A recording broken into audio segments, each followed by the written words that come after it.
Okay, well, welcome everyone. So glad to see people here. My name's Zach Sadiq. I work at the Arc of King County as the Disability Systems Navigation Coordinator.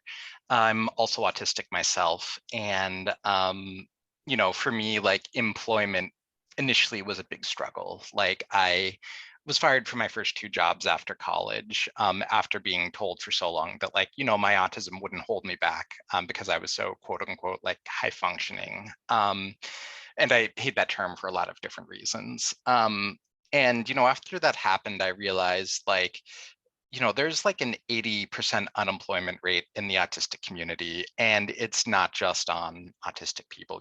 When it's that many of us, who it's happening to, it means that there are things that need to change. And, you know, what I believe is like one of the best ways to create change is really to listen to people who have had the personal experiences and, you know, might have some ideas of like what could help, what could make things better. And for so many people in this world, like employment is what allows us to find some sort of independence, achieve our goals, do the kinds of things we want to do, and make the change in the world we want to make. And if we're not able to have a job, that can sometimes be really difficult to do.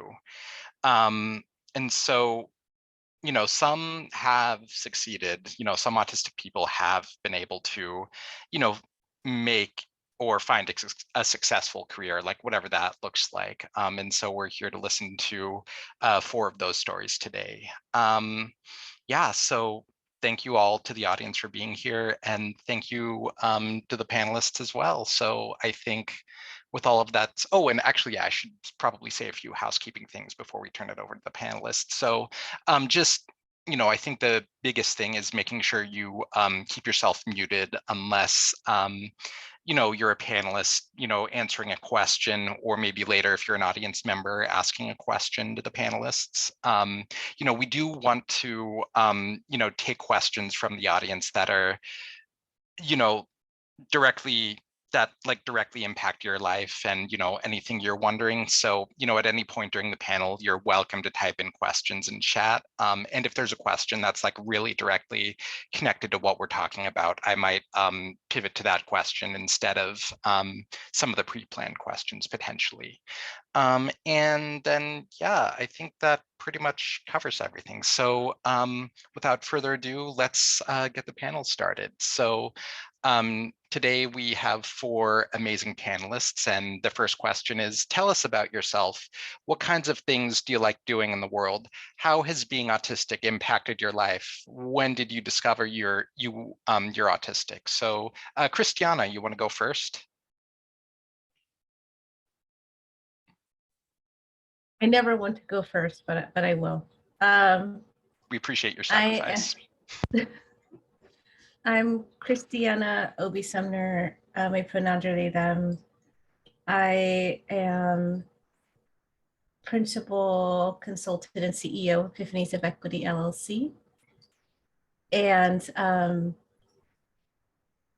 I've been autistic my whole life, but I'm also, I'm obviously Black. So like, because I was born in the mid 80s, it was difficult for anyone to really get a lot, adequate support in schools, in public education, but in particular, there were, and some more statistics and data is coming out now around how being a diverse gender and BIPOC and of a lower income. My mom was a single parent, so we had state insurance. They sell a lot of my stuff as more behavioral. So I was treated more like I had like behavioral issues and disciplined with like a lot of in-school suspension and stuff like that, instead of given like IEP plans or special education.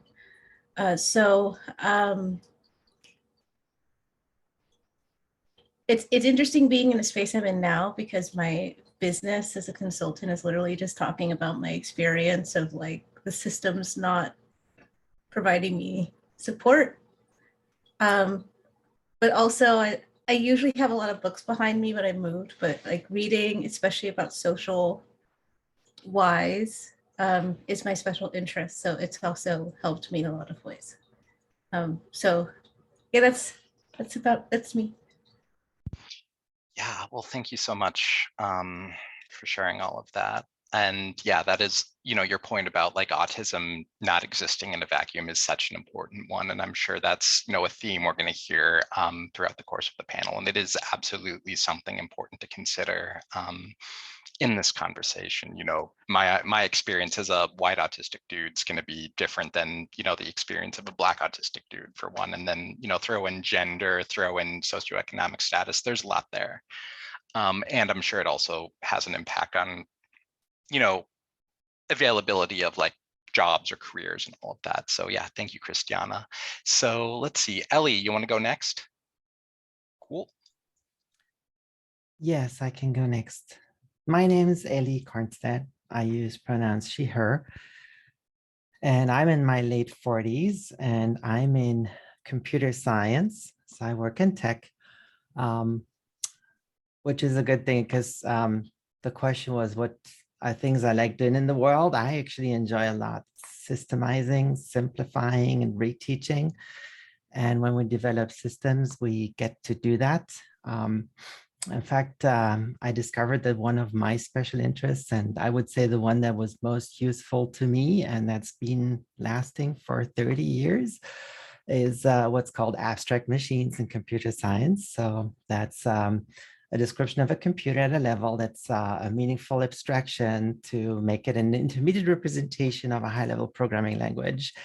And it's fairly narrow, but I also discovered that you can reduce a lot of things in computer science or understand them by analogy to this. So it turned out very, very useful.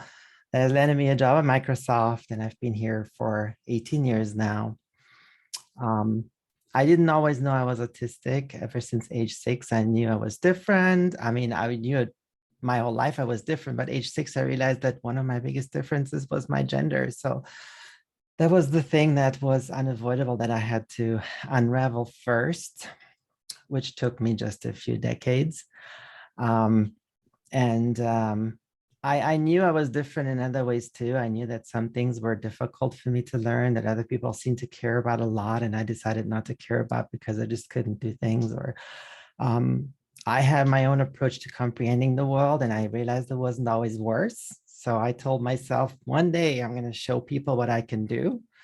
And that gave me some energy back in the 70s, 80s when I grew up. Nobody really recognized that, like my condition, like my various traits and so on, as autism.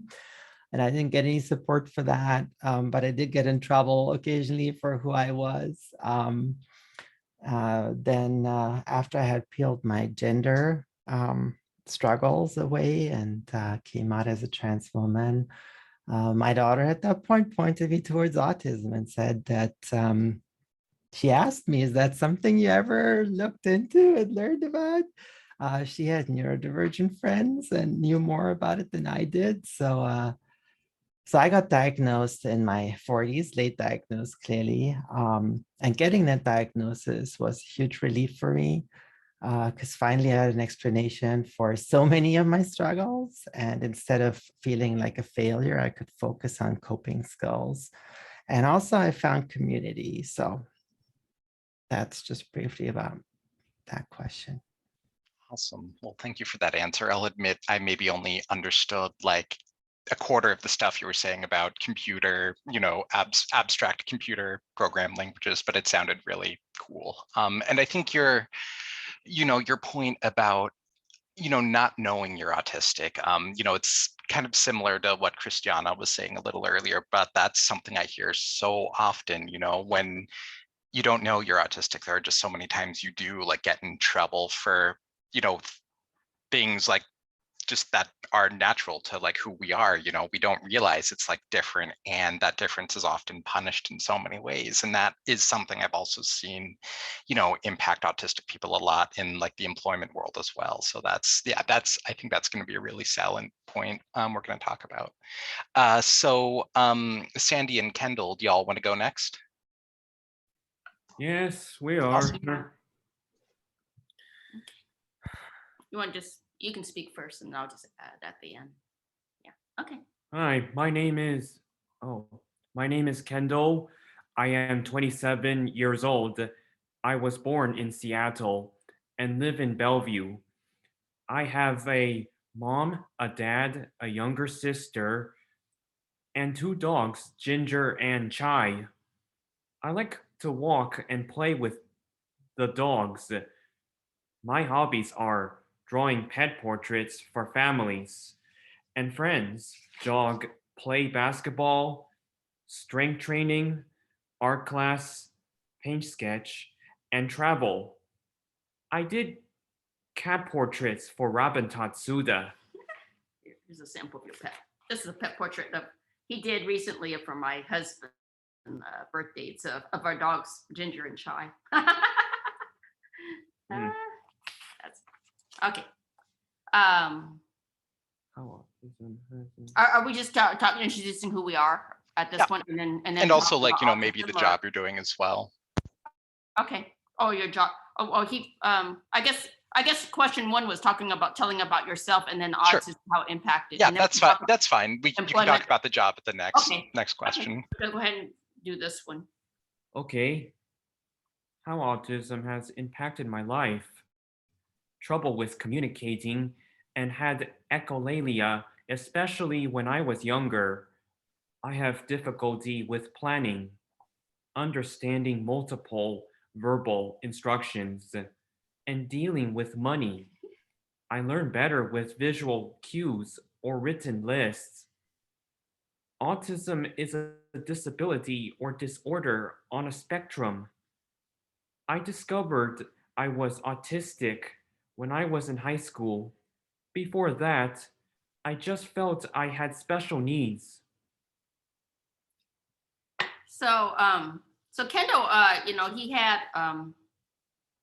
intensive applied behavioral analysis therapy since he was a toddler to about 10th grade. Oh, I'm his mom. Sorry. and so the applied behavioral analysis therapy was through Northwest Behavior Associates, and they were the first organization to do applied behavioral analysis in 1999, and so we were one of their first clients. Before that, we did speech therapy and other things, but wasn't really of much help. And he wasn't formally diagnosed with autism till elementary school. But before that, he was diagnosed as pervasive developmental disorder, not otherwise specified. So anyway, but so yeah, I can honestly say that the applied behavioral analysis therapy, I mean, nothing was, there wasn't really anything there before Northwest Behavior Associates, but they were the only ones that actually made, some improvement for Kendall and helping him learn to read and helping him do math and communicate. It was very, intensive therapy, and we had to do it at home, and we had to pay for it out of pocket because at that time, it was group health back then, didn't pay for it because, now insurance will pay for it by law. But unfortunately through Kendall, Kendall's time there, it wasn't covered. But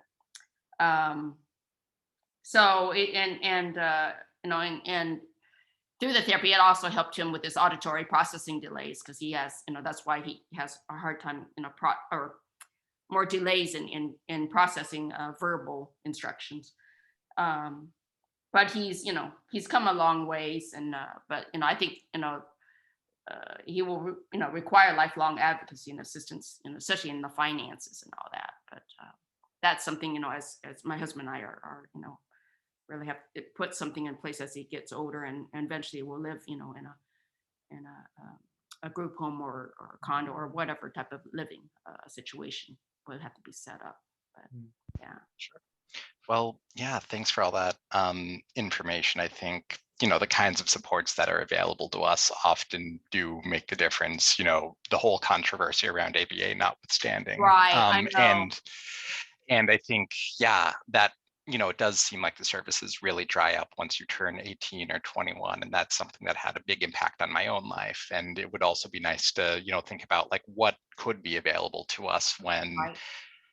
we're dealing with this chronic, oftentimes unemployment and just not knowing who to turn to. I get so many emails from folks, week after week in that same place. And I really Right. have nowhere to send folks to. So that's, Yeah. yeah, definitely conversation to I have was just there. kind of surprised. I mean, Kendall's, one of the younger ones on the panel. I mean, it's kind of like you still did not much services existed. So, Right. and my husband and I are both healthcare professionals. So, but anyway, does he need to address the employment? I know Oh, we can, people on the we'll panel. do that in the next question. Oh, okay, because they Awesome. kind of addressed it. Okay, Yeah. that's Awesome. All right. Last but not least, Robert, how are you doing? I'll unmute you. Oh, okay. Hold on, let me unmute you. I actually don't know how to unmute you when you're the spotlight. Okay, there we go. Can you hear me? Yeah, I Can can you hear hear you what I'm now. saying? I can. Okay. Hello. Okay, my name's Robert Dehan. I'm 66 years old. I live by myself in an apartment. I retired last year after 22 years as a case manager at the Developmental Disabilities Administration, DSHS. And I think my autism actually helped me, but we'll get to that later because it was very successful. What kind of things do I'm a big music fan, especially jazz. I'm an avid bicyclist. I haven't been riding a lot recently, but I usually do 100 to 150-mile bike rides, which really helps my anxiety that I get from being on the spectrum big time. How has autism impacted my life? Well, it helped me do my job. It really did, I think, because it went really well. I don't like the anxiety and I don't like how it makes me different. I never think it makes me inferior, ever, for even a billionth of a second. But some people have a hard time figuring me out. But once they do, they know I'm a great guy. How did I discover I was autistic? This is great. I went back to school to switch careers at Central Washington University, and I was a special ed major. And this is in 91 to 95. And we talked about Asperger's, and I didn't think it had anything to do with me. And then my sister, Ellen, I had been at DDA 2 years. My sister, Ellen, who's wonderful, read an article about Asperger's and said to my mom, I think Robert has Asperger's. So I talked to my psychiatric nurse practitioner who had originally died mostly with anxiety disorder. And she said, I think you're right, Robert. So she sent me to a psychologist, Philip Frank, and he diagnosed me and said, yeah, I think you're on the spectrum. And then I looked up the diagnosis on DSM and it didn't seem to match because it's overdiagnosed. And then what happened was a year later at work, Susan McMinn, the psychiatric nurse practitioner, I was talking to her. She works with our clients on the spectrum. And I said to Susan, I have this perseverating brain that drives me crazy. And Susan said, that's because of your Asperger's. And I told you, I never told you I had Asperger's. She said, I picked up on it the minute I met you. And most of my coworkers know it too, because we're all trained on it. And it's kind of funny because it was like, oh, that explains everything. I thought, oh my God, I have a disability. And it took me a while to really accept it. And I did. And now I don't, it just makes me different. It doesn't make me inferior to someone who's neurotypical. So that's it. Did you hear anything I said? Yeah, we heard everything you said, and Okay. that was wonderful. Yeah. God, that was actually, your story was just making me think of all the other people I've worked with in this field who, I could also tell were autistic, but they also had like no idea. And, I was trying to drop them hints, but then I realized, wait, they're autistic. Of course, they're not going to be picking up on the like subtle hints I'm sending them. Like, what do I do in that situation? I always wondered what was going on because I remember one time in my late 20s, I was out with my parents. My parents got divorced when I was little. Oh, you froze there. I'm sorry. You froze there. Okay, can you hear me now? Yeah, your audio sounds compressed. Oh, shoot. Okay, no, we can hear you fine now. Okay, I was out with my mom and stepdad in my late 20s, and I said something. My mom said, what did you say that for, Robert? I thought, what did I do wrong? And then I knew I was always a little bit different. And I remember one of my professors in college, music professor, said, "You have a very unusual personality, Robert." I thought, that's interesting. So, yeah, it all made sense. And it took me a while to accept it. And I started going to Square Pigs, and I moderate. Zach knows this, the Tacoma group. Square Pigs group. What? Oh, I said the Tacoma group. Yeah, and that's really been cool. And it's really, and one of my best friends, Jacob, I know from there, and we hang out all the time. And yeah, so there you go.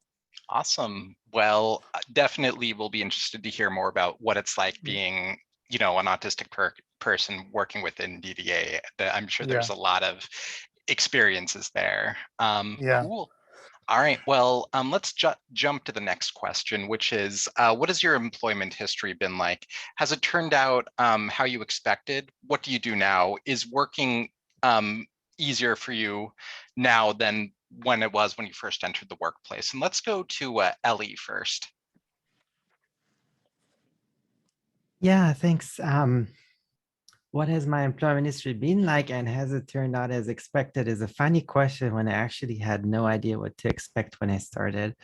I, at the time I was graduating high school, I was actually very much into music, but I knew that I'd started playing instruments very late, and I thought that I just didn't have the talent to do something with music. And so I went into computer science. No particular reason. I also no idea what the job would look like. And discovered in my first semester about this special interest. So I guess that was very fortunate. So, but it wasn't all fortunate from there, because I think what I'm good at is recognizing that throughout my career, I had opportunities to do work that was closer to what I really enjoyed doing.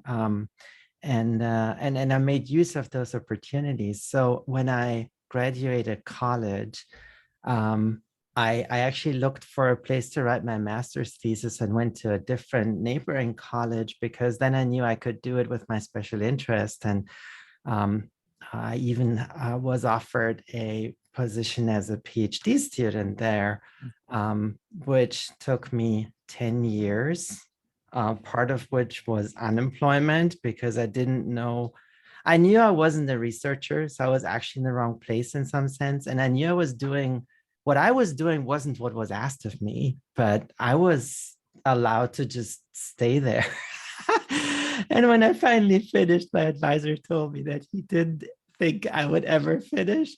But I was also very lucky in that, like when I learned I was autistic, I thought, oh my God, that must mean I must be low support needs. But I realized that in my first semester in college, I also met my future wife, and she's been there all along to support me a lot, which I at some point looked back, I was like, wow, she did a lot for me to help me get my act together, to do finances and pay bills and to actually finish what I had set out to do. And then also supported me when I realized that I could not just stay at university, but actually go to industry, Microsoft, and do work there that was related to what I was interested in. And within Microsoft, then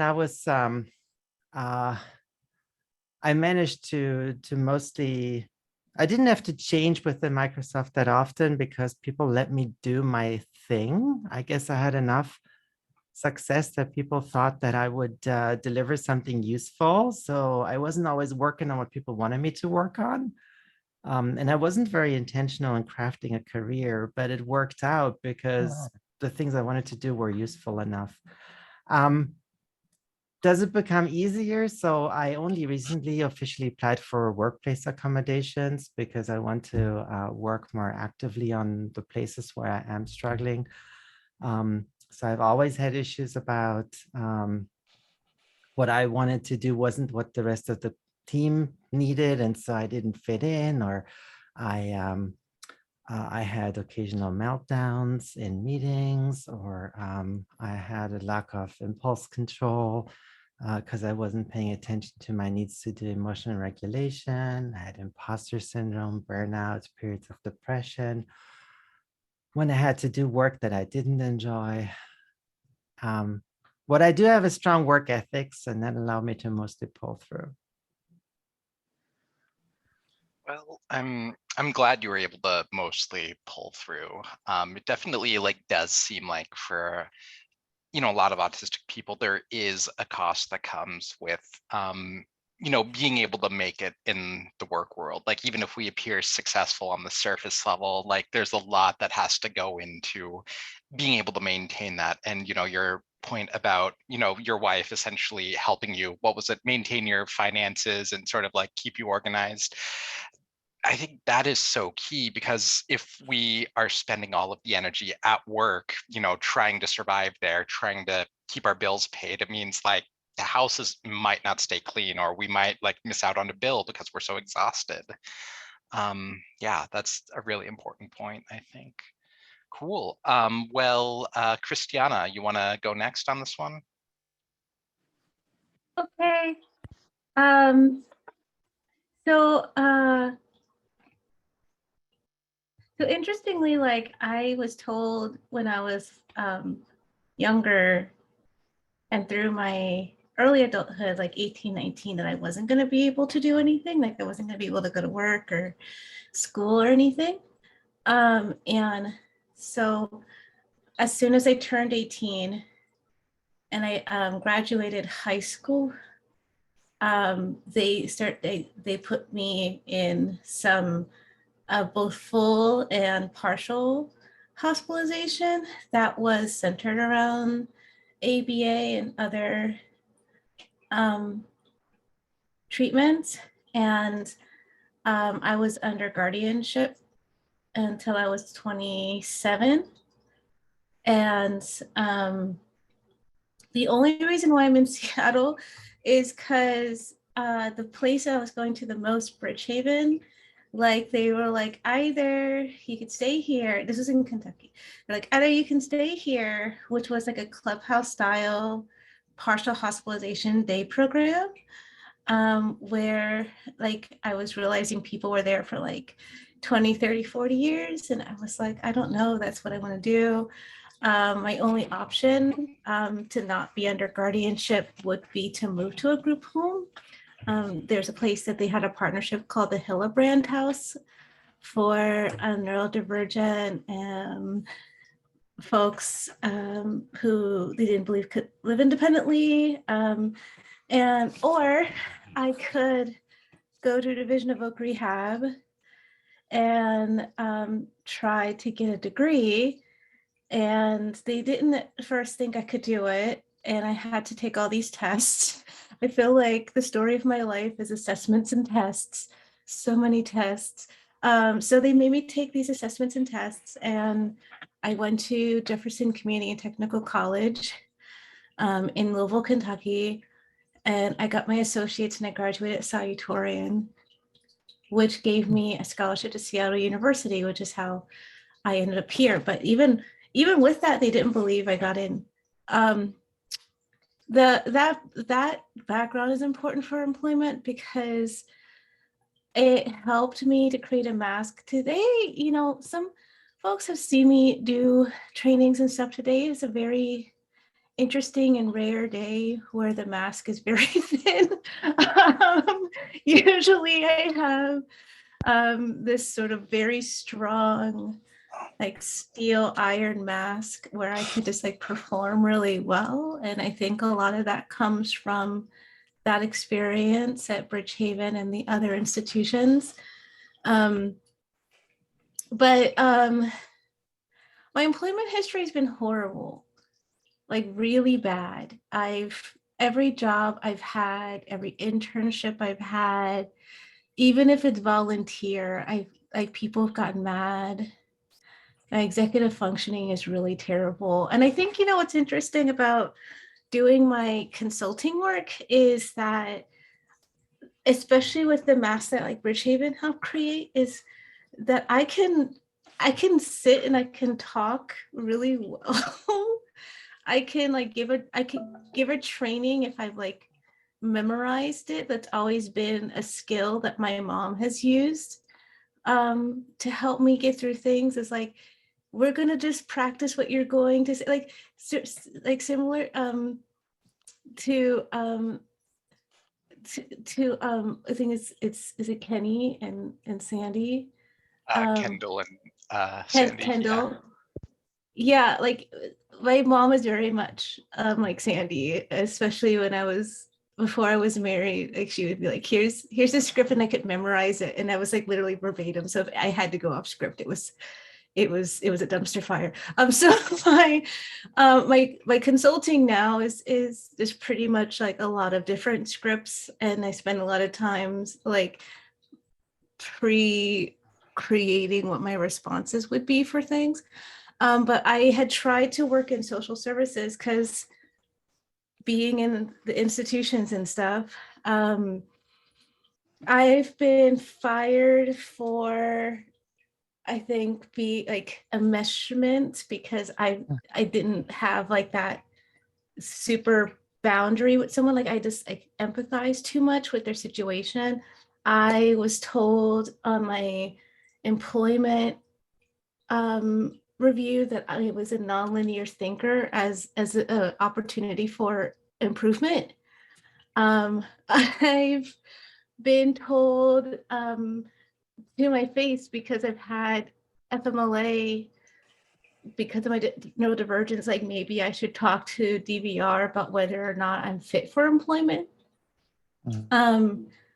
So my consulting kind of came out of my organizing around like, if people are going to say they care about having disabled folks in the workplace, like they should actually like allow us in the workplace and allow like us to be ourselves and not have to perform and act. And that sort of blew up into Epiphanies of Equity. Even though with Epiphanies of Equity, a lot of this stuff is still an issue. I had to hire a team essentially to take over executive functioning tasks, like invoicing, can't do it. Emails, can't do it. If there's like repetitive tasks, like even though I've made templates for like my proposals, the Asana makes me anxious. So it's just, there's a lot of that kind of stuff that I think it's interesting because so many people outside of me will say, oh, Christiana, you seem so high functioning. You seem so, you're doing so well. Look at this consulting business. And it's like, I sort of like, not to make it sound weird or anything, but I essentially like changed hand from my mom to my husband in terms of support. I met my husband at a peer counselor conference. And so much of my survival is because I am not living alone, and I probably would have to move to a group home if I didn't have support, because it's just a whole situation.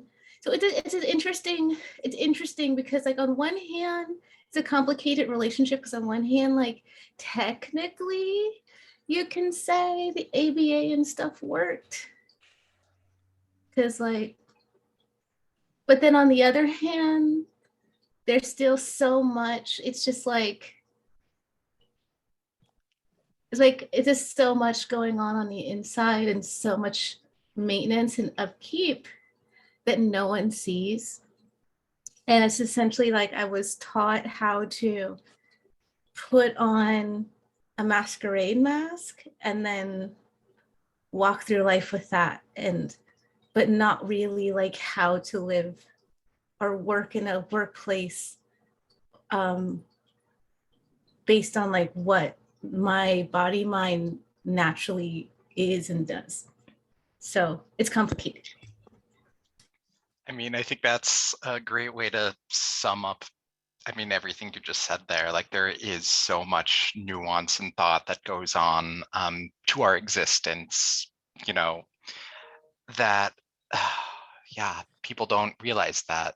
Like you say, they see our success as being like skin deep in a lot of ways, and they don't just understand how much energy that we have to put out putting up that mask. And then, throw on the whole conversation about like high functioning versus low functioning. Like what I've usually found is it just is usually a shorthand for like, how disabled do you seem to me? Like, how human do you seem to me? How approachable do you seem to me? And that connects to whether we're like accepted or bullied in the workplace. There's this sort of like, there's this box we have to fit in, and some people can fit into it comfortably, and others, whether it be because of like, race, ethnicity, like gender, neurodivergence, gets harder to fit in that box. And yeah, there's damage that happens. Yeah, so yeah, great answer, really appreciated it. So Kendall and Sandy, do y'all want to go next? Yeah, sure. Zach, Go ahead. yeah, Number 2. what has my employment history been like? In 2016,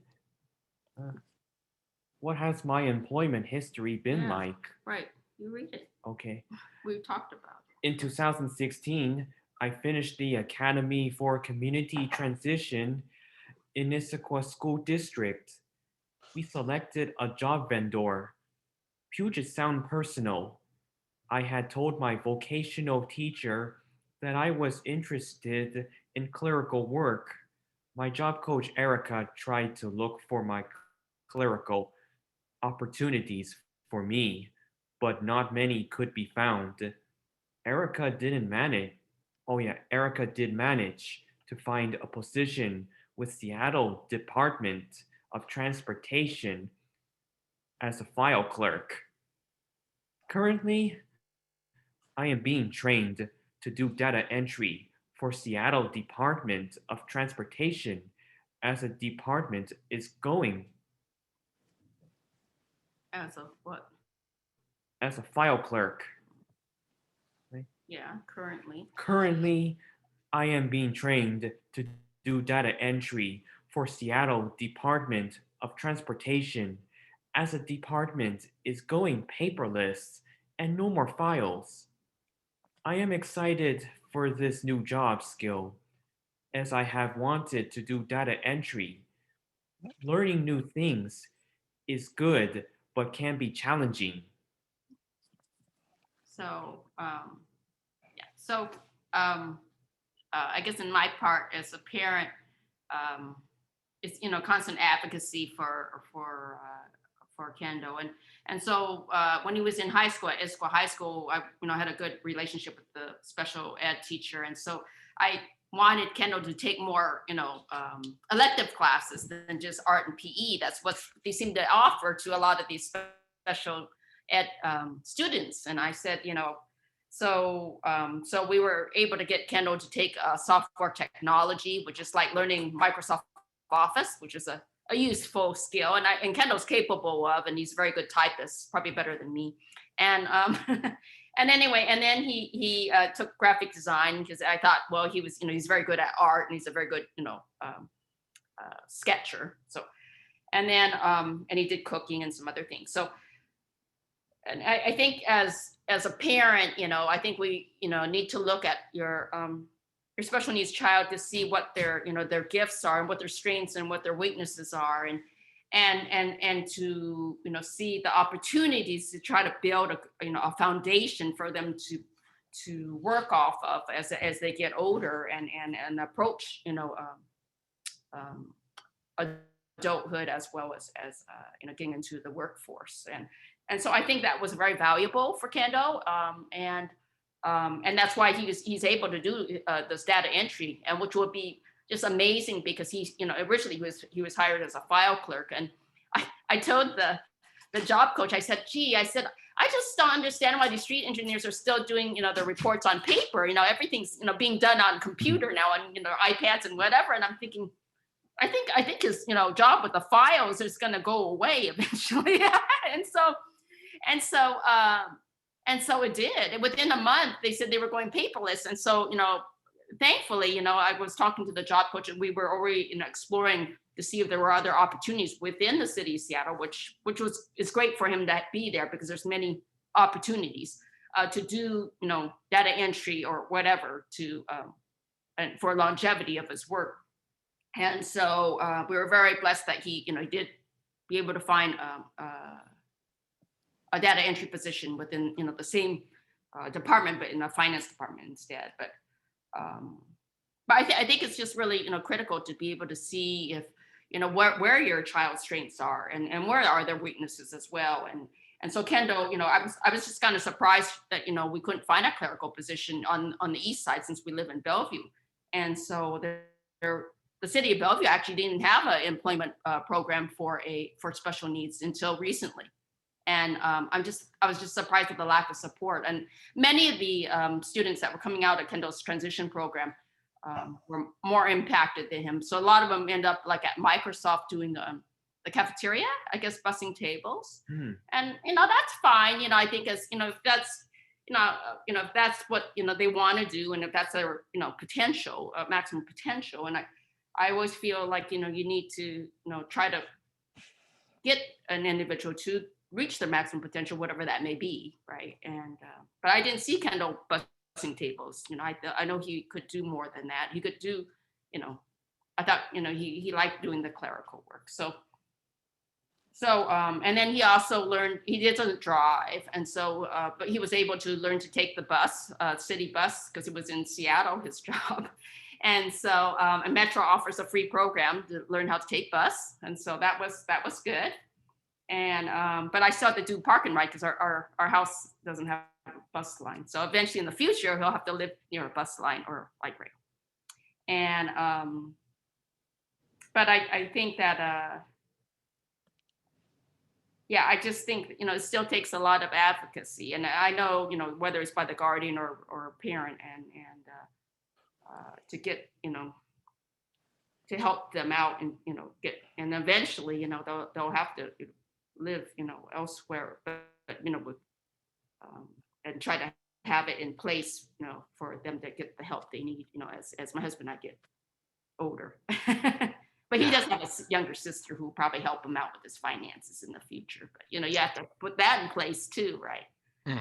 Thinking long term wise. And so and I imagine it would take a really strong knowledge to know, like, what all can your supportive employment provider do? Like what's available, like where are their boundaries, where are their limits, and then like what's out there, what actually is available. Yeah, it's very confusing. It's a very confusing system to navigate, and I just, yeah. And then on top of that, Kendall actually we were on SSI initially, but then and then over a period of time they said his income exceeded the amount, so they wouldn't tell me the amount, but then I kind of knew we were close to the threshold. And so finally he had to get exited from SSI. Well, I didn't know where to go. I actually talked to Robin about it, because I said, I don't know, we're being released out of SSI. Where do we go, right? Because he makes too much income. Punished for too much low. Success, yeah. It was very low, and he only works part-time. So it's, the expectations, I just, anyway, it was just shocking. So the only person I knew was his track and field coach, who has actually his son works for Microsoft. He's probably the most successful on that I know.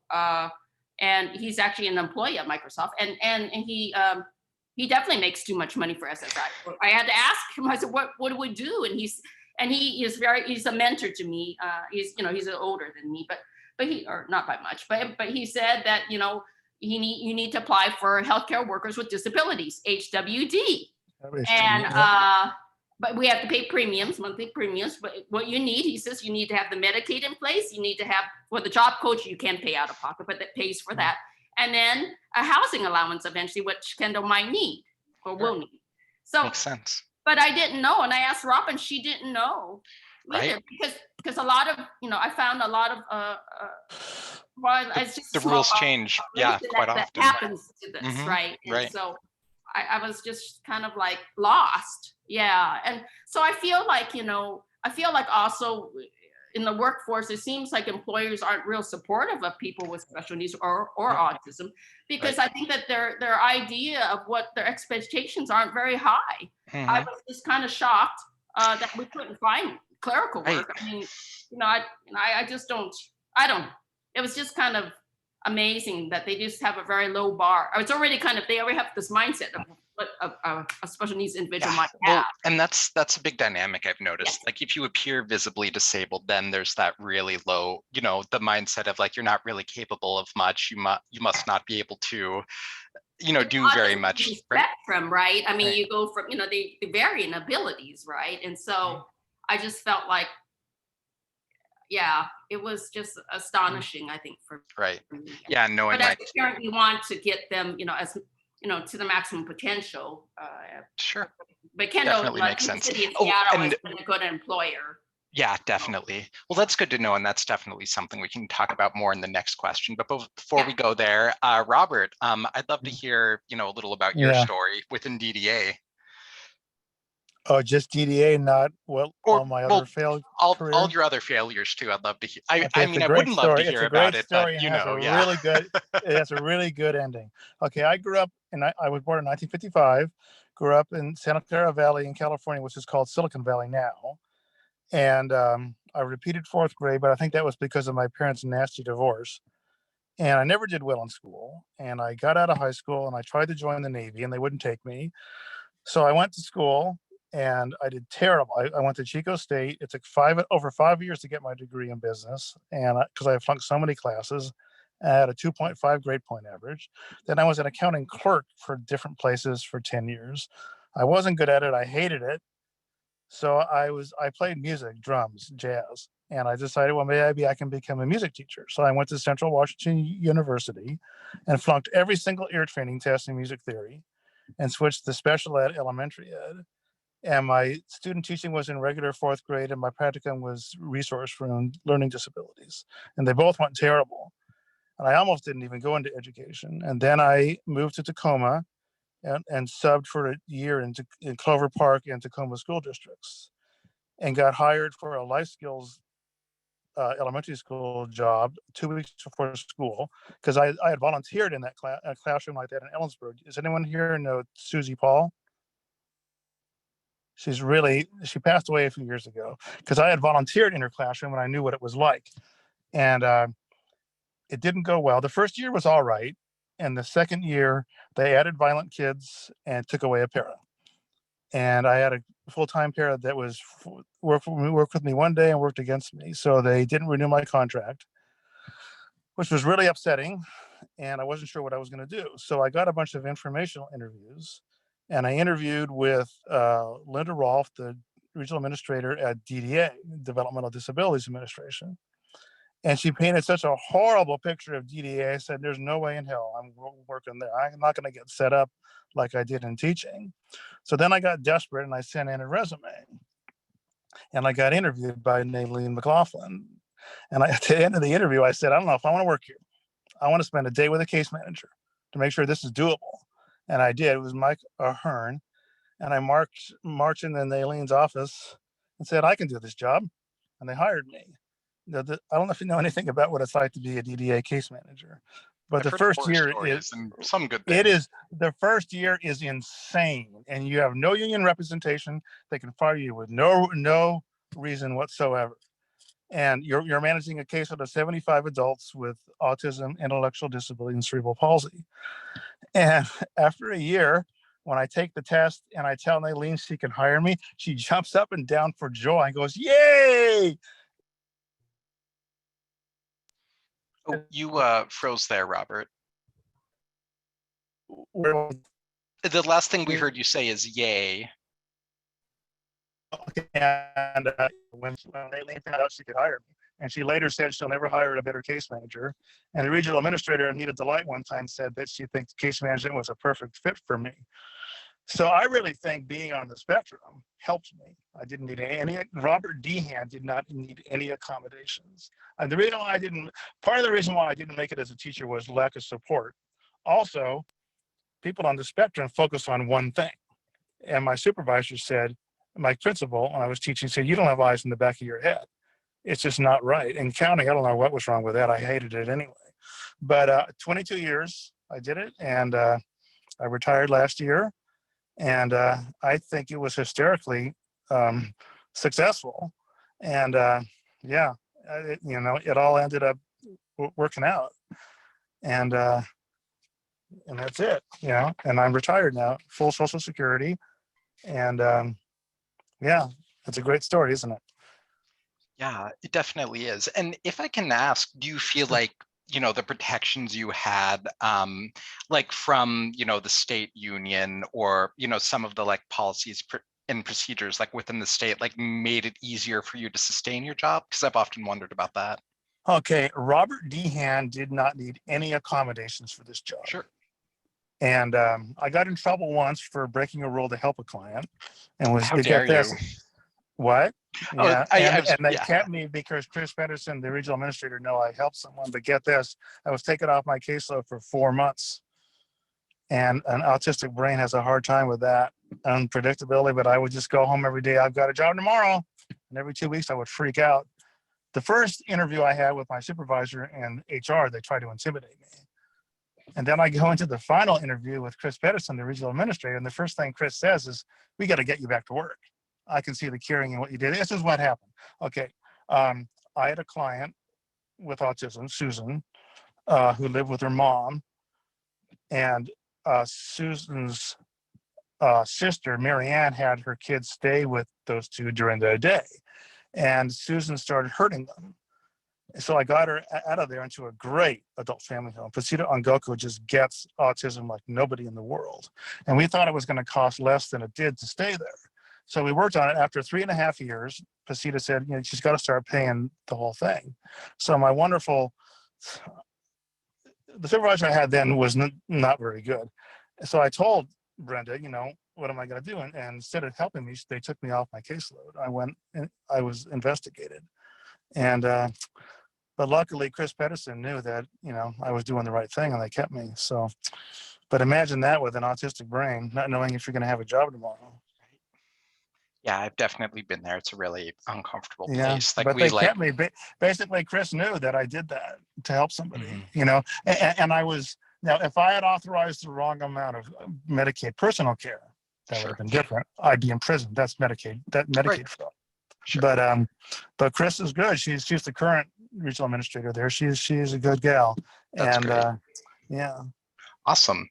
Well, how about you actually answer the next question, which is, how has being autistic impacted your career? Have you been open about being autistic, or is it something you've kept to yourself? How has this decision impacted you? Well, it helped me do my job, and people at work, because we're trained in it. When you get hired, you get trained in training on autism. So they usually know. Like I told my supervisor once, Connie, that I got to take the day off because I'm going to speak at the South Sound Autism Partnership. And I told her because I have autism. And Connie said, "Yeah, I know. I know. Everybody knows there." I think it was an asset in this job, and pretty much everybody at work picks up on it. I think outside of it, people can be disrespectful to me until they figure me out, and then they go, "Oh, he's a great guy." My friend Jacob and I from Square Peg like to say we're from another planet. It's a nice planet, but it's not Earth, you know. So yeah, I think it's that. Was that your question? How did it impact employment? Yeah, it's just like, were you open about it, or did you just like, essentially mask your and, the entire time What you were doing that? you mean at work? Yeah, I mean, No, I didn't. Well, I didn't find out till I was there 2 years later, and I sure, didn't accept it till a year after. Yeah, I would tell people, and they go, "Yeah, I know." sure. Yeah, so I people know. weren't too surprised. You know, And maybe, and yeah, there, because of the nature of what we do. I mean, I wouldn't be a client there, and I don't need any services anyway. But yeah, I mean, people get it, because of what I do. In any other setting, it wouldn't be the same. Mhm. You know, I Right, just got lucky, Zach. sure. I found it. I Yeah, found it. and You know. yeah, it definitely sounds like that. And that's wonderful. And I wish, all of the other autistic people out there could get lucky and find the right field for them. And it sounds like it Yeah. did take you some time though, like, I was thinking about 43. 43. Okay. 43 when and it's interesting, my parents, they got divorced when I was 10. They loved me. This is an interesting story. My mom was really bright, loved me, registered nurse.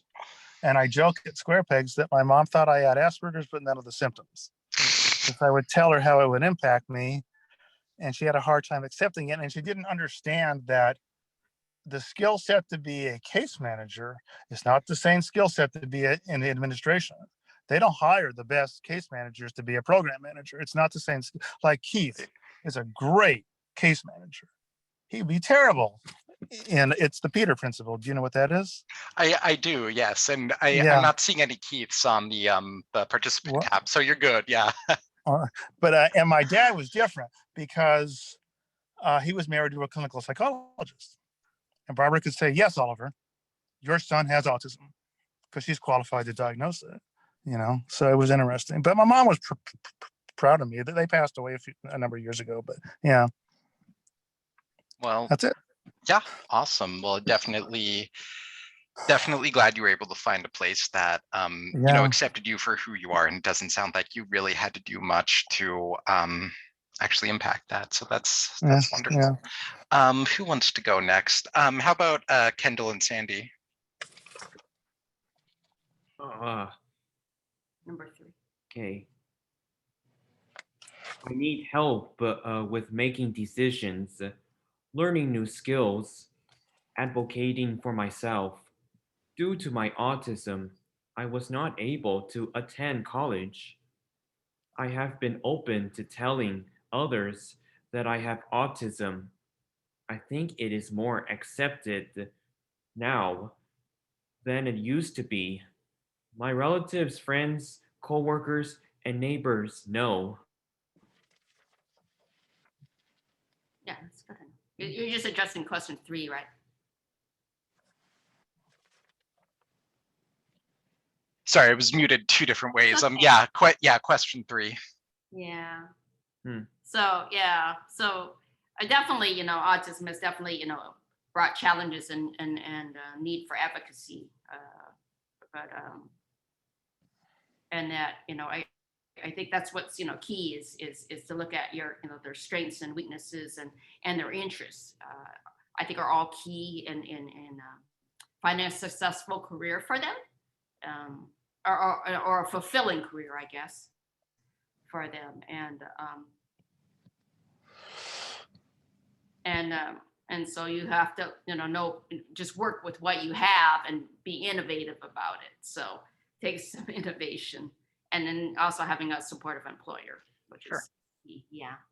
Yeah, being able to get the the resources and supports in line. Yeah, it sounds like it's been really rough. I mean, I hear about the other people's, on the panels, life stories, and it's, even though they're older than Kendall, but I know that, they've gone, overcome many obstacles, and it's very, inspiring, that, where they are currently, and how they were able to succeed and navigate, even though it took a lot of work on their part, trial and error in many ways, because, you had to find what's the right fit for you, right? Right.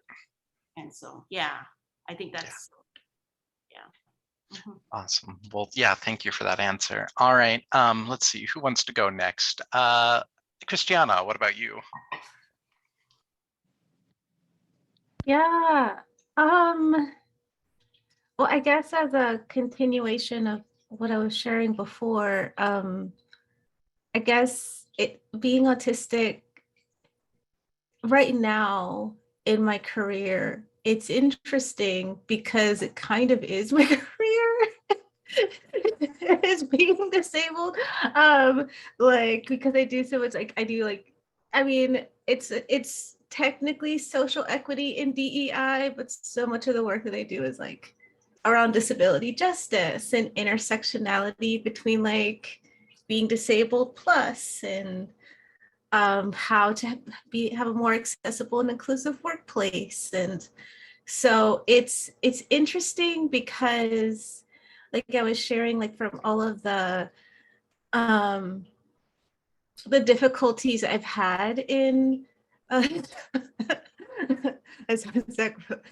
the difficulties I've had in like the 9 to 5 employment led to me being able to like, the business kind of started itself around my sort of yelling out at people about this. And I think in terms of I think what's so hard though is that I don't know if this is what I'm going to continue to do. Like, I think it's hard to say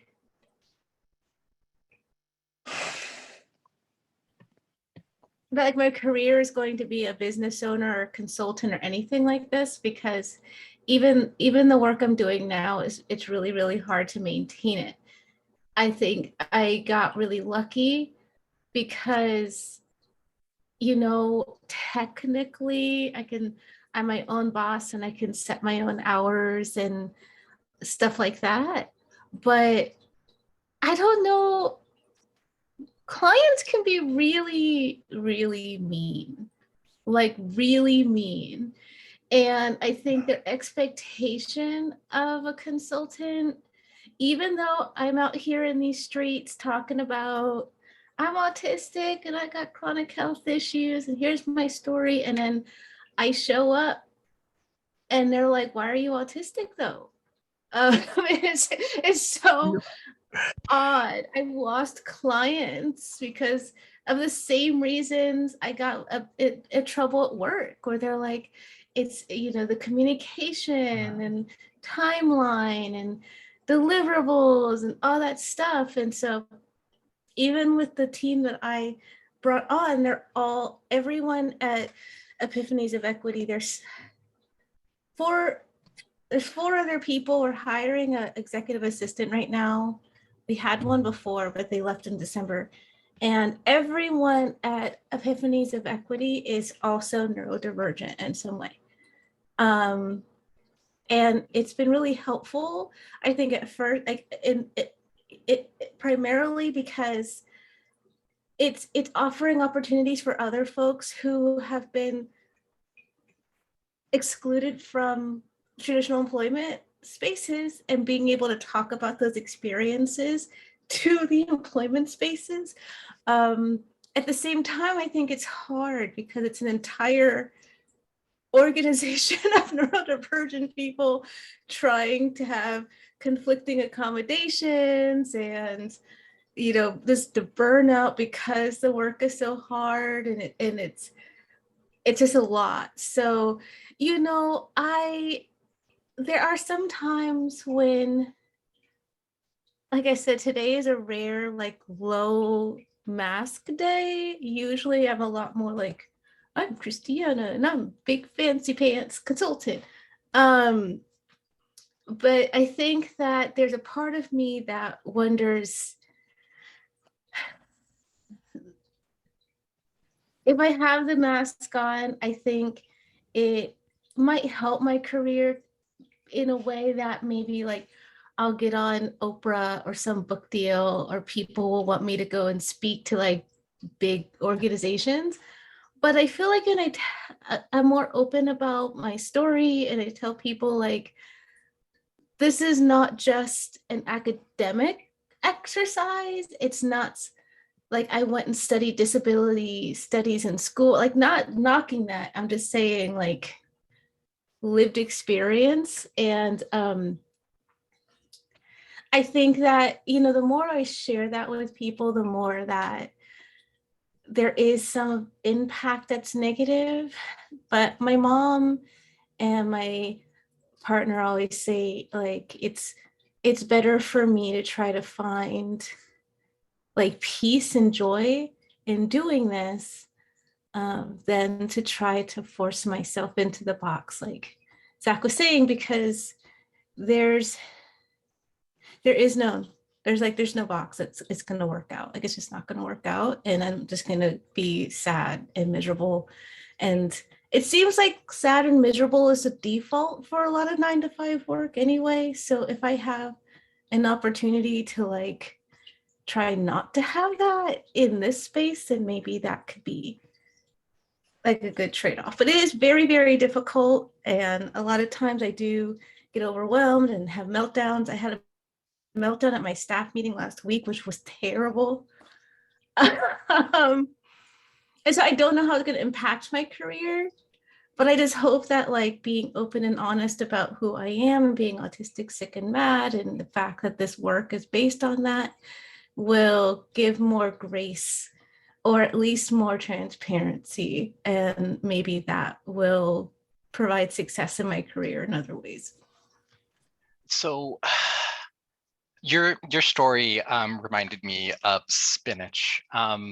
And there's a reason for it. Like everyone just loves the idea of, spinach because it's good and healthy and it's like a green root vegetable and all of that. But when it comes to like eating spinach, people are a little more like, I mean, maybe later, maybe it's not for me right now. I'll eat spinach later. And it's like the same with like having autistic or disabled people in the workplace. Like everyone just like loves the idea of like diversity and equity and shows up to meetings for it. But when it comes to like changing the organizational, practices or policies that might impact like the shape of the box or who can fit into the box, then it's just like a little too much work. And like this is, yeah, it's something that's directly impacted me so many times. I'm sure it's impacted you. Yeah, Christiana, you're nodding. I've been seeing other people nodding too. So it's just like, I mean, it really just comes down to the fact that like it's not really on us if like our autism or like our other disabilities or other marginalized identities are going to be a problem. It's really up to the people in the positions of power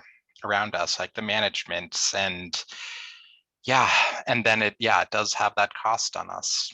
And then when we try to make spaces for ourselves, just like the trauma of existing in a world not for us, shows up in so many ways. So it's well, I definitely, it was a great answer. Oh, you're unmuted. I'll also say that one of my favorite, like one of my staple ARFID foods is sauteed spinach with apple cider vinegar. So it's very ironic because I could eat that every day, all the time. Well, I guess we'll move on from that. Ellie, I think you haven't gone on this question, right? No. Yeah, it's thank you. The company I joined when I joined Microsoft is no longer the company it is now. In the meantime, there's been a lot of work about diversity and inclusion, and our company culture has changed a lot. So that has made it, that's brought several things with it. So for one, it's actually a lot of parts of our identities are accepted much better. But then again, also there's a lot of expectation to always be very nice to people. And some of that I can do with masking or scripts, but sometimes it breaks down because I read someone wrong or I have emotion regulation problems, and then I will not be very nice. And so, so it's a difficult question. I mean, has it impacted my career? Yes, I definitely have received feedback that I misbehaved. But overall, there is a lot of interest in understanding more diverse people, diverse groups better. So with that, I also have had multiple opportunities already, opportunities that come into me to speak about my experiences and to share. And partially, unfortunately, this means also being asked to be the educator, which as was said before, it's like, why is that on members of marginalized groups, and why is it not the people of power, the people of privilege who spend that effort in learning and educating? So there's what I when I when our company did this change, I actually realized that I was super interested in learning more about diversity. I mean, for one, I follow the rules, and when they send me emails saying you should learn about diversity, then I will learn about diversity because I follow the rules. But then I also realized how interesting that was, also comparing to my own experiences. So diversity grew into my special interest. And now I'm actually fortunate that I can make diversity and inclusion a part of my job. It is maybe 10% only, or 10 to 15, but it is a good part of my job that can actually do this. I feel like I'm all over the place with my answer. So I have an interesting comparison to make, which is when I came out as transgender, that was not something I could hide. And when I realized I'm autistic, I had the choice of whether I divulge or not. And the recommendation I heard was kind of, well, you need to make it a judgment call who you're comfortable disclosing to. But guess what? Reading people is not my strength. I don't know where that's safe. So I ended up actually deciding that if I look at where I am visible, I actually at this point, I'm at the point where I'm saying, as it comes to my autism, I want to be seen. There's actually something liberating about not having to hide it. Something, and then yes, I have also been accused of using it as an excuse for not making enough of an effort or whatever. But I decide not to listen to people who say that. I think it actually is going to help others understand what's going on with me, understand when I participate in something that's deeply uncomfortable for me, that I need recovery time after. Or if you send me a meeting without a meeting agenda, I will not do very well, and I might actually have honest emotional regulation problems if something unforeseen happens. The predictability is so important to me. So I do want to educate people because I want them to understand. I feel like I was all over the place with my Oh, no, answer. no, you gave a pretty good comprehensive answer. And if I could ask a follow-up question, as far as I know, well, with the exception of Christiana, but Christiana started their own agency, like you've been the only person who actually was promoted to management. And so like, what was that experience like as an autistic manager, managing, I'm assuming neurotypical employees, but also I'm sure some neurodivergent employees on top of that as well. I definitely have some neurodivergent employees, and we can have a very special relationship because I can allow them to be very open about what struggles they have in any given moment. And I can empathize and help at a different level than a neurotypical manager would. So with I will say that initially it was very uncomfortable being a manager. There are a lot of tasks that come with that that are deeply uncomfortable, like, oh, now I have to make judgment calls on how good someone's performance was, and not always is that something you can quantify and measure. But there is a thing I realize is that here at our company, there's a lot of great material, great guidance for how to do things, what to do and what not to do. And there's a lot of trainings. And I realized that, I'm pretty good actually at absorbing information from trainings and at following the guidance. And guess what? If the guidance is good, I can actually, I can I can be a good manager just by doing what they tell me is the good thing to do. And that might sound weird, but I have skills in empathy. I don't have, and originally I didn't have great skills in emotional intelligence. But if you understand how you like building enough scripts, to be honest, on how to engage with people so that you can get them to say what they really need and what they want, and then you make sure to respect that in your decisions and align opportunities. It's like you can do a lot. Honestly, also sometimes I feel like I had difficulties in my career when I had managers who didn't understand what it was that I needed, and I had to actually learn how to tell them because it was actually not comfortable. I can be really good at telling people, please really tell me what it is that you need. Be very explicit, and they believe me, and it works. So, well, yeah, thanks for that sort of like great insight into that experience. I know there are more autistic managers out there, but it seems like there's very few. And I think that's also another conversation that needs to happen as to like why, don't disabled people seem to get promoted more often. I think we could do an entire couple of panels on that. So we have about 15 minutes left. And rather than jumping to the next question, I wanted to see if there were any questions in the audience that we could address, since we've kind of answered the next two questions in some ways.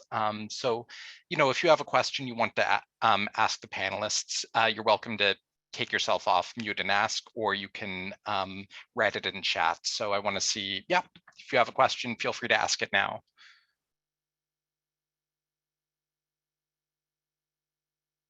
And we can just wait awkwardly for like 30 seconds to see.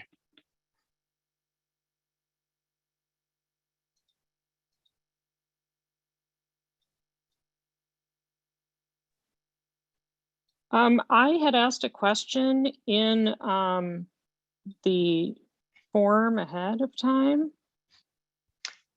Yeah, what was that question? I worded it really well, and I'm afraid if I say it right now, it's going to sound really bad, but it was something to the effect of, is it more or less stressful for an autistic person to work at a job that's less intellectually challenging, or sort of below capability? Is that less stressful, or is it more stressful to sort of be underemployed? My daughter has an associate's degree, but she's trying to decide, is it going to be stressful to work in an office, or is working at a grocery store going to be actually less stressful? So I'm kind of trying to get a take on this, because there's a lot of people who are very intellectually capable, but like it's just too stressful. So I'll mute myself. That's a good question. Thanks. And I would love to hear, I'd love to hear what y'all think on that. Should we just jump in, or Yeah, how do you want to do y'all it? can jump in at this point. I know Okay. one thing is Oh, that let's have Ellie go first, and then you can go next, I'm Robert. sorry. Yeah, because I did have some thoughts, which is like, yes, I mean, I tested very high on intelligence, and so, and I'm in a tech job, so I have a very specific perspective on this, though, which is that in my job, it's very common to emphasize for a lot of people around us, like it's seems to be always very important to talk about career growth, and there is a very specific idea of what career growth means. And I actually realized at some point that may be deeply uncomfortable, because actually what I want to be in a place where I feel very, very confident with what I do. And like I actually want my comfort zone. And if I have managers who keep telling me you have to get out of your comfort zone so you grow faster, it's like, please let me decide, let me be in control how quickly I grow. So having that control over what I decide to take on has been very important for me to manage my anxiety. And that's important. And sometimes it's hard to know like if we can control the environment in the right way, like no matter if it's like a, quote unquote easy like job at the grocery store, or like working at Microsoft. Yeah, thank you. Robert, what about you?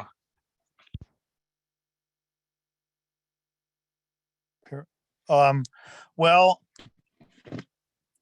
I know in case management, it ebbs and flows. It's insane. And then it's dead as a doornail for a day. And for me, when it was dead as a doornail, it was more stressful for me than when I was busy. So I think I like to be intellectually challenged. So that would be my answer. That's it. Sense to me. Christiana or Kendall and Sandy, do y'all have anything to add? Yeah, sure. How I manage my career, help from my parents, my job coach, supportive employer, and DDA manager. Getting a job that fits my abilities and interests starts in school. Need to take some classes in high school to help me gain some important skills, like software technology typing, and get some valuable experience, was able to get internship at Issaquah Swedish Hospital to do clerical work in the CEO office in school transition program. Yeah, well, I mean, I think, what your answer shows is that the support is super important. And,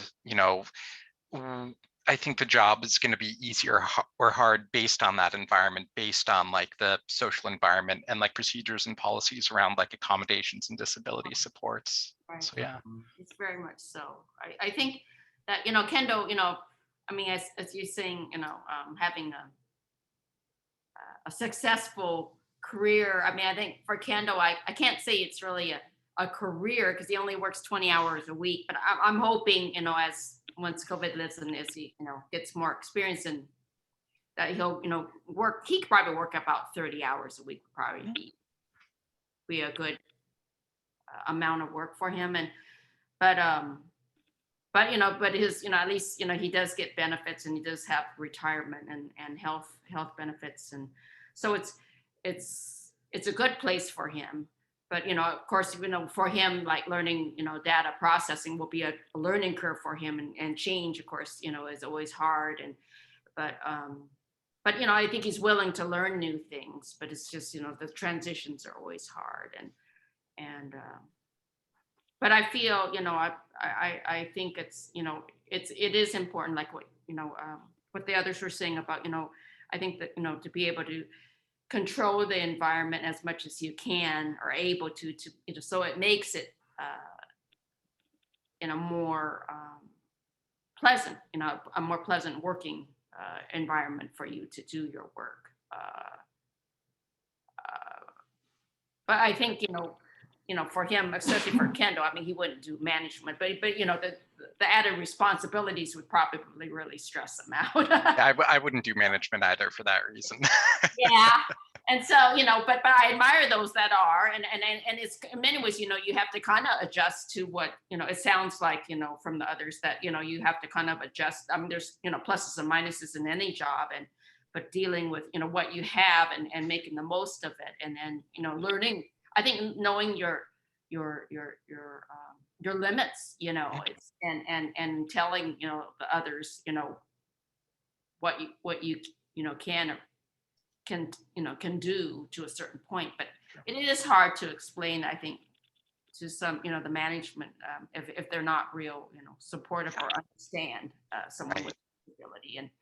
And I think that's what, number 5 was one was, talking about, what's the change that needs to be, done for autistic people to have successful careers. And I think, the key thing is educating employers. I mean, I think about the benefits of hiring, special needs individuals or autistic individuals, and the varying abilities that they do have, but that needs to be, I think that's a key element in having successful careers for our population. And but I think there seems to be a lack of education in the workforce arena. Right, there does. Yeah. Awesome. All right. Well, Christiana, do you have anything to add? Yeah, I guess I guess speak for myself because that's the only way you don't get in trouble, right? So I feel like if I'm understanding the question, I don't think that intellectual interest or like vocational capacity really factors into whether or not a job is going to be better or worse for your ability to handle it. I think that there could be a job that like front and back, you're really good at it. It might be something that is within your special interest. It might be something that even if you have great managers or a good environment that you're able to influence. I think there's some other factors that is within the experience of being autistic and neurodivergent that is more in line with how your body mind, my body mind needs to move in space, and that can change from day to day, hour to hour. There has been so many positions that on paper I'm qualified for. In theory, I'm overqualified for, or I'm perfectly qualified for, that most times and days I can do really well. But I do think that there are sometimes other factors to consider that may not be within control or may not have anything to do with your capacity or ability. And I also think I think that a difficult thing to consider when trying to choose something to do based on your interest or your strength,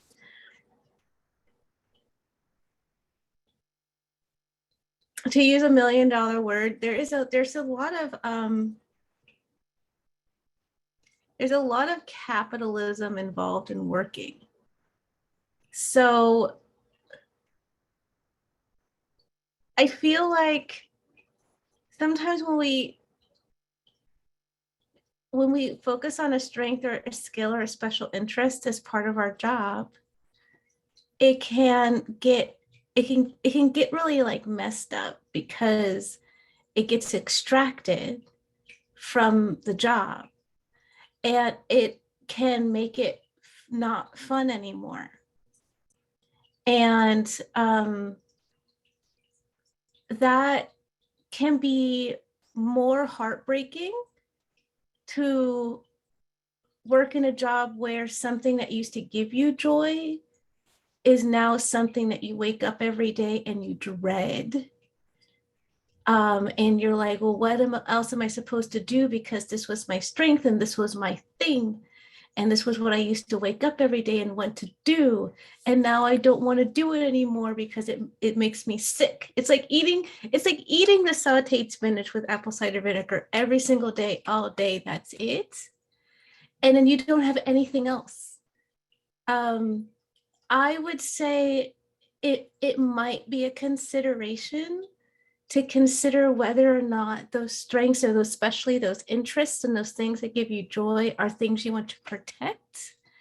And what my mom said is like, there's some things that you sacrifice as part of your career, and there's some things that you will keep as a hobby because you don't want that to get extracted and sucked into this larger sort of system. And so, I would even say, if there was any cautionary tale I would give about the consulting, it's that, because there is some elements of the work that I'm doing that 4 or 5 years ago, I used to wake up all excited and I'm going to go do this equity work and I'm going to go do the training. And now I wake up and I'll like go into instant meltdown because the idea of having to do another implicit bias training or talk to another mean client or write another report, it took the joy away.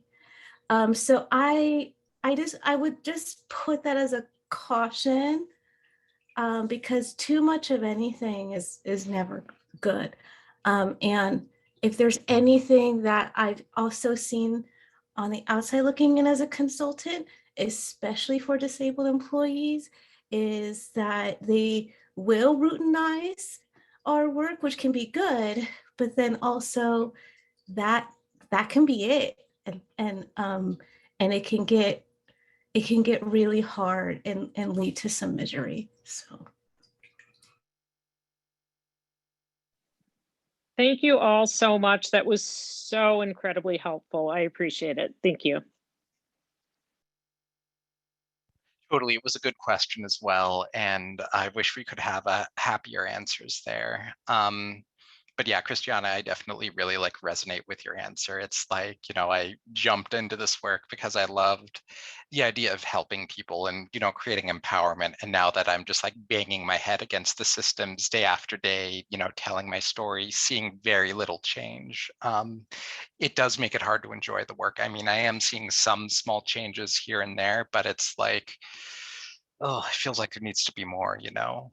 And so, man, I wish we could end the panel on a like happier, more uplifting note, but unfortunately, like that's the way things are for us right now. Like things, even though, you know, those of us who have found success, it does come at a very big cost. And I think in the future, we really need to look at what are the conditions, you know, both within society and within like our social relationships that are causing those challenges to happen, and how can those challenges be removed. It's not only on the autistic people to do that. So I'm glad that there were, you know, so many people here listening to the stories. I'm very thankful that the panelists were willing to share their emotional labor and stories and spend this time with us. And we will have another panel in about a month. I should have the exact time for that. It's next, it is April the 12th, and we're going to be talking about you know, the experience of elder autistic people. So, you know, autistic people over like, I don't know, I guess our life expectancy is like 36. So like, you know, maybe something a little above that. And just hearing about, you know, the kinds of supports that are or aren't available and what the impact is on, you know, elder autistic people. So until then, I hope you all are well, and thank you all so much for being here.